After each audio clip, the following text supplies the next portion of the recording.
bilamiz, siz yosh bolani davolaymiz tishini. Ertaga farzandlaringizni tishini unda kimga davolatasiz? Endi farzandlar temasi bu boshqa tema. Menimcha o'zim davolayman. Chunki o'zingizni bolangizni urisha olasiz.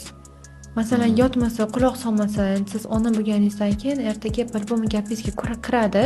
Men buni uyda bolalarni tayyorlab, masalan, ertaga tishini qaraymiz, olamiz, davolatamiz deb.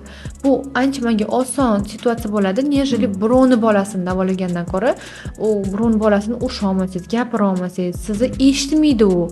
Chunki bola уже qo'rquvga, panikaga tushdimi, prosta u tashqi tarafdan informatsiya qabul qilmaydi, bo'ldi, faqat baqiradi, bo'ldi. Bir ikkita istisno patsientlarim bor, bolalari, которые ularni qabul qilaman, faqat tish olishga, удалениyaga. Tish olayotganimda bolani aldab qo'yaman-da. Voy, olmayman, men seni sepaman endi.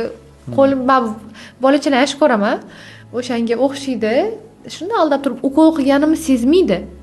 Keyin tishini qimirlataman faqat deyman, shuni olib tashlayman.